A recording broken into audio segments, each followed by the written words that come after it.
What's up, gaming heroes? Welcome back to another awesome World of Warcraft video. My name is Erosium, and in today's video we're going to be going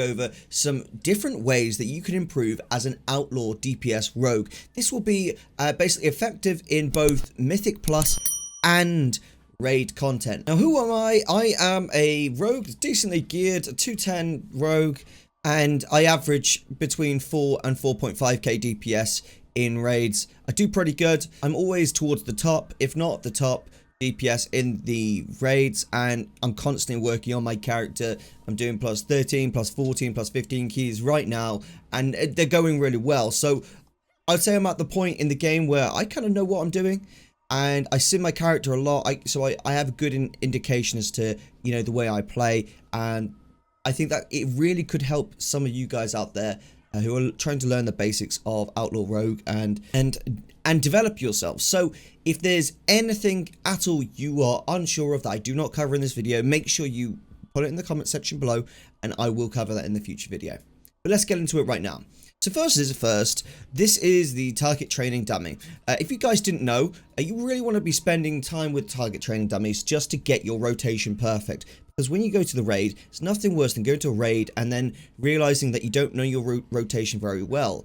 You're much better off spending like 30 minutes or an hour or however long you need to perfect your rotation. You can find training target dummies at any of the covenants in the areas. So if you're, you know, with Majaxis, you can use that one. If you're Bastion, Ardenweald, Revendreth, there's one at each of the places. There's, as far as I'm aware, I haven't been able to see any of them at Oribos. So go ahead and just go to your target dummy and spend a bit of time practicing your rotation. Second tip, make sure you've got weak auras, guys. Weak auras is vital for your rotation. This is so important. It really truly is so important to have your weak auras so that you can constantly know which moves you need to press. Looking down here is not optimal.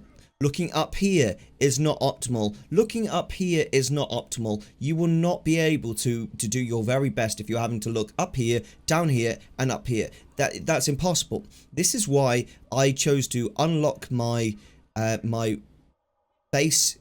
This is why I chose to unlock my portrait there, which is very easy. Just go down to move frame, unlock, and you can move it. And I moved it down. And that's the same reason why I moved the boss one down as well.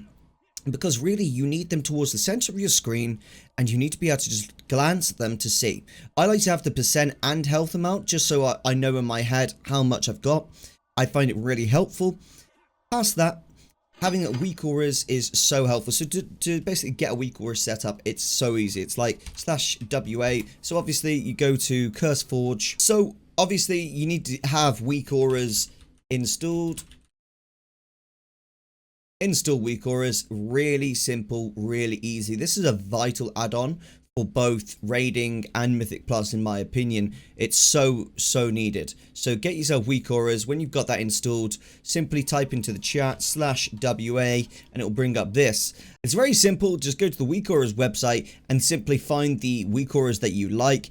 Import that. So it's very easy. Just literally have to click copy string, and then you come into this add-on here and you click import and you paste the string, and it's done.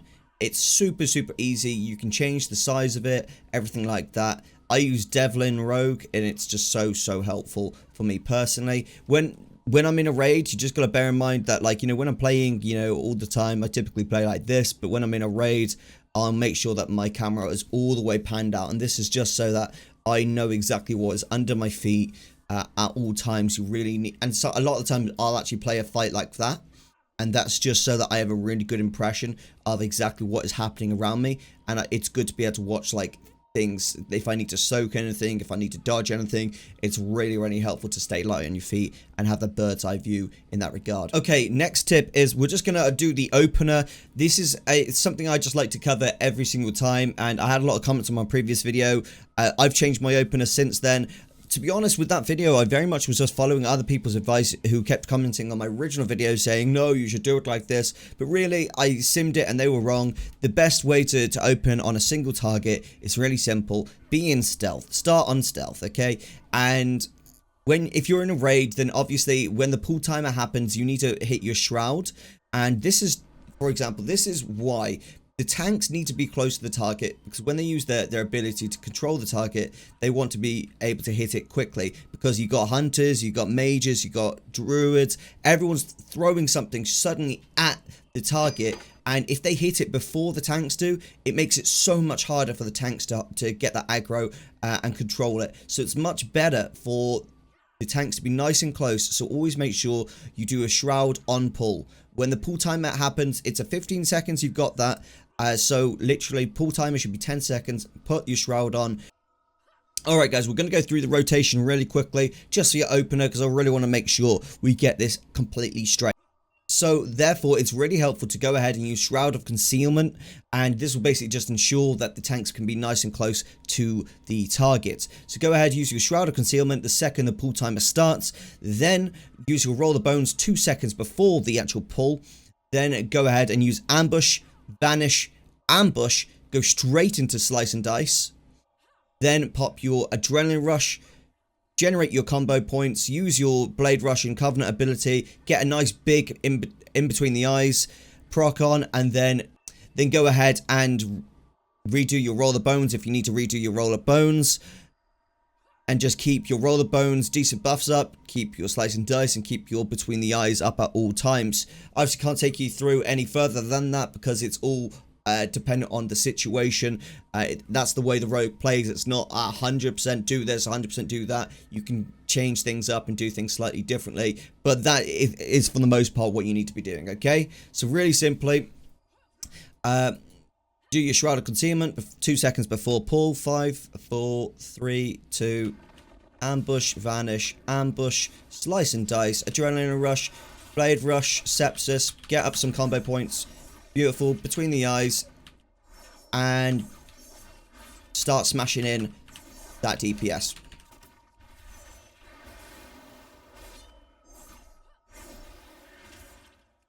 And that's it. So as you can see, we got 6.8k DPS, you know, on the opener.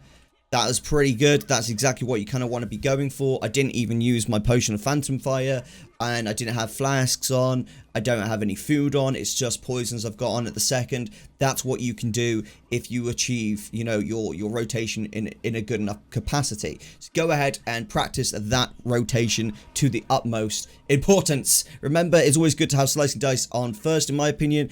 This is just because when you're using Potion of Phantom Fire along with your Shadow Core Oil, it will really just increase your DPS for the most part. You want to be maximizing that DPS when you're using Potion of Phantom Fire. It does a lot of damage. Okay, past that, let's look at conduits.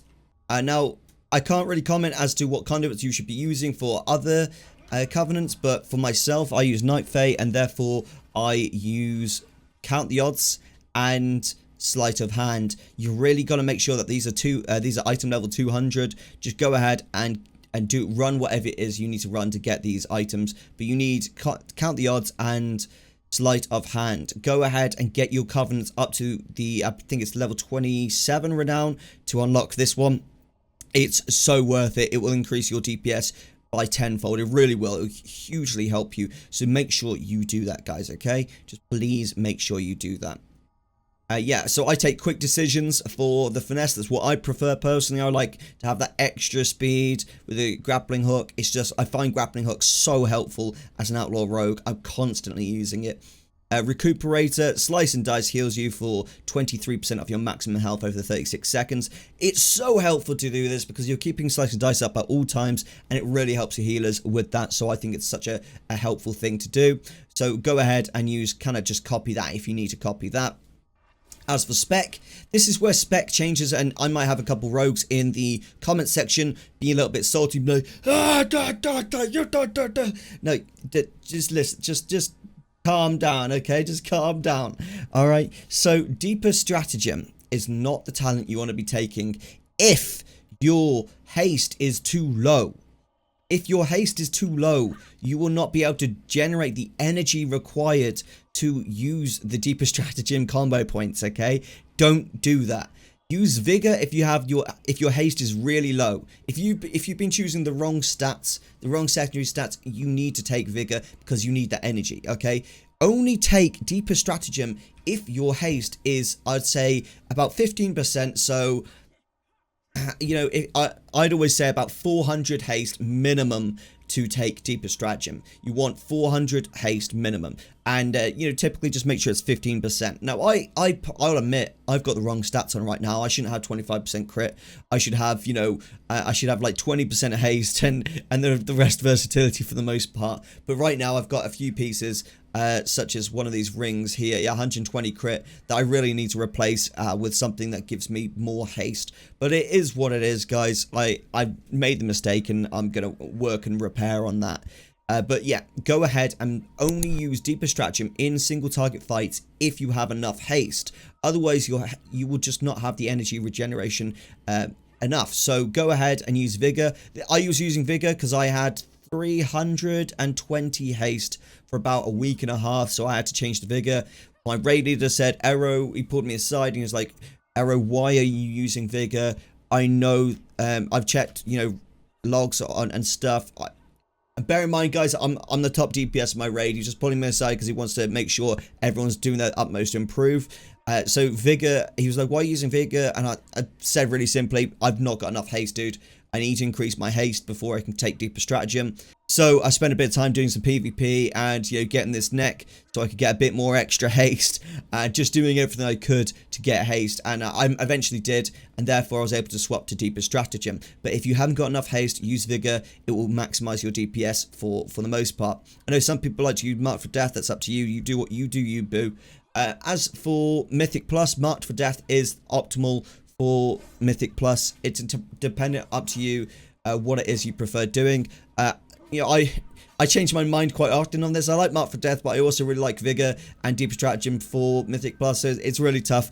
So I really just swap depending on, you know, the Mythic Plus that I'm doing.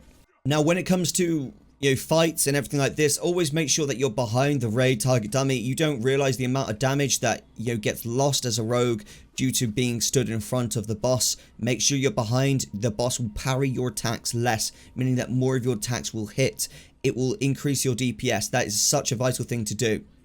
Another thing is trinkets. Your trinkets are really important, and you need to be playing around your trinkets. If you have a trinket that does a cone effect damage, then you need to really be thinking about your positioning when fighting enemies. Think about your position. Do I want to potentially try and group up my enemies in a clever way? So go ahead and group up the enemies. If you've got a poison one, always make sure the poisons are on, obviously. Past that, in Mythic Plus, this is a really, really important one. Do not attack mobs before the tank has got aggro. A lot of the time in these higher Mythic Plus, the tank does big pulls. And this means that they need to get all the mobs grouped up into an area so that you can all AoE them down. A lot of the time, healers and DPS will start doing like healing and DPS before the tank's ready, and the tank will lose aggro and that person will get one-shotted pretty much.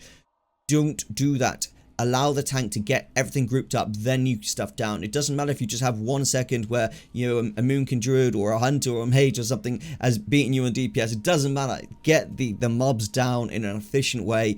Do not make your tank's life difficult.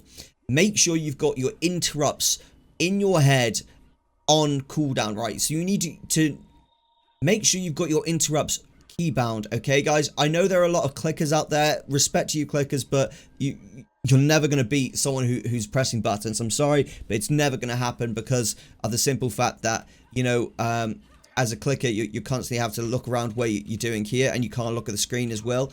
Whereas someone using keybinds just has to hold the mouse button, move around like that very simply, and can use buttons. There's no disrespect to clickers, just letting you know that it will never be as good as keybinders. Really, really important to make sure you know your interrupts and you are using them appropriately. Interrupts, you've got your kick, which is your best interrupt because it's such a low cooldown. Then you've got your gouge if you just need to like stop them using an ability whilst you're killing them. Then you've got kidney shot. Now, if you're spec'd into dirty tricks, you will have your gouge as sap and cheap shot as basically free.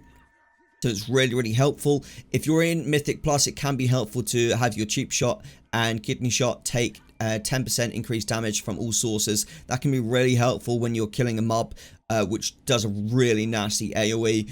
So spec into that if you need it for a certain Mythic Plus versus others, but for the most part I use Dirty Tricks myself. So yeah, you've got your kind of 4 interrupts, I would say: blind, kick, gouge, and kidney shot.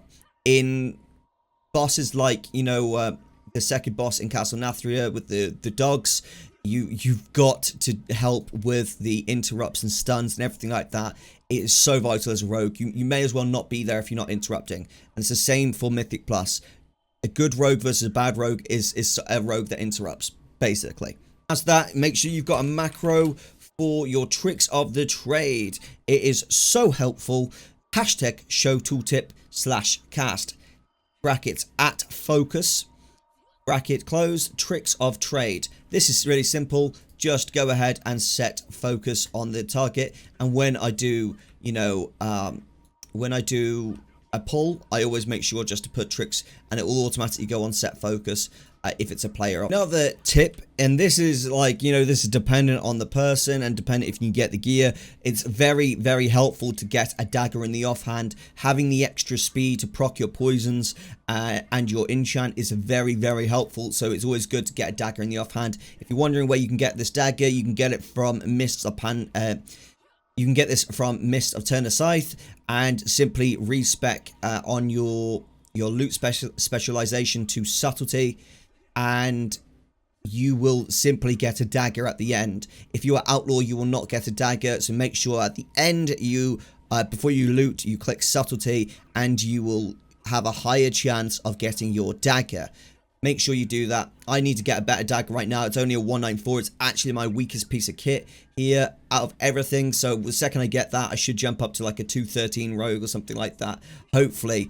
But, we really need to just replace this dagger here. Now, if you are in a Mythic Plus where targets enrage, you need to make sure you are specifically, well, in general, to be honest, most Mythic Plus, you should be using numbing poison as well. But if you're in a Mythic Plus where targets enrage, you really need to have it, and you need to be using Shiv. Now, if you go over the Shiv ability in your tooltip here, you'll notice that it doesn't say anything about dispelling enrage effects typically. It only says it if you have your poison on. So, well, before that was the case at least. Now, you'll notice that when you go to your ability called Shiv, it will say attacks with your offhand dealing 464 physical damage and applying a concentrate form of your numbing poison, dispelling all enrage effects. When you're in Halls of Atonement and you've got those wolves that like turn massive and make your tank's life a living hell, dude, Shiv one, get rid of that enrage effect, then stun the other, and the tank will love you. You will be that best friend to that tank, okay? So do everything you can to help him out by shivving the enrage effect off when you've got numbing poison on, and stun the other one. You need to help your guys out in those Mythic Plus. As for raids, consumables, go ahead and use Shadow Core Oil on your main hand and sharpening stone or weighted stone on your offhand. Obviously, if you've got a mace, then you're going to need to use a weighted stone to increase. As for raid consumables, go ahead and use Shadow Core Oil on your main hand and sharpening stone on your dagger offhand. Then for the food, I like to eat versatility food. However, if you're falling behind on haste, go ahead and use haste food. It's really dependent on what it is you've got. Additionally, people often provide feasts and everything like that. Use that if you need to. Make sure you got your flasks. If you are joining a raid without a flask, you do not deserve to be in that raid. You should get kicked. That's the way I roll. If anyone turns up to my raids, my pug raids, without flasks or food, I kick them, or I give them an opportunity at least to buy some very quickly. But past that, if you are turning up to a raid without flasks and food, you honestly don't deserve to be there. You need to come with the mentality that you need to kill these bosses, and you need to help everyone else kill those bosses. You're there to do it as a team, and if one person is the weak link with not bringing consumables, they shouldn't be there at all. Potion of Phantom Fire. This goes with your Shadow Core Oil. So if you've got Shadow Core Oil on, then Potion of Phantom Fire. Your attacks and spells have a chance to send out a fiery projection at your target, dealing 3,500 Shadow Flame damage. If you consume this potion while your weapon is augmented with Shadow Core Oil, the additional damage is increased by 10%. So you have a huge increase in damage by simply using those in conjunction with one another. As for enchants, I like to use, at the moment, I've been stacking a little bit of extra haste just so I can make sure I've got enough haste to use the abilities that I'm using, but typically I would put versatility on my rings if I had enough haste already, but right now I'm using obviously haste on my rings. Then I've got 15 agility on my boots, absolutely vital. Past that, on my weapons I got celestial guidance. On my main hand I actually swapped this for lightless force. When I'm doing high mythic plus, I swap that for a lightless force enchant. It only costs like 400 gold in my realm, so it's quite easy to do. I always keep Sinful Revelation on the offhand either way.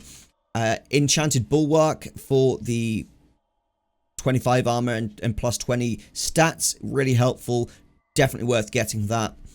Then that's what I use basically for all of my enchants.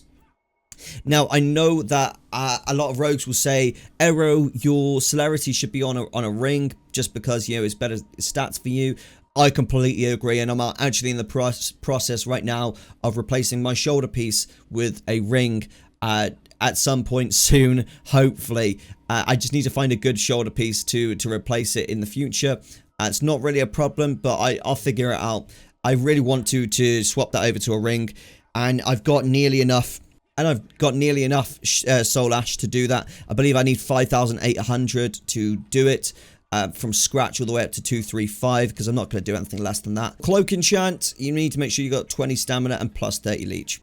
And there we have it, guys. I really hope that you guys have found, my rogue guide here just helpful in general for getting the very basics done. I really enjoy making these videos, and I really like helping people improve. So if anyone has got any specific queries, ask in the comments below, or join the Discord and ask me there. I can always spend a bit of time with you and go through things over Discord, when I'm free. Just do bear in mind that I'm a very busy person, and a lot of the time I can't do it right away, so just be patient with me, and I'll go through things with you and try my best to help you. Additionally, just ask in the comment section below, and I can give you a quick answer there, just because I can answer on the go. But yeah, thank you very much for watching this video. I've had an absolute blast recording, and I will see you next time.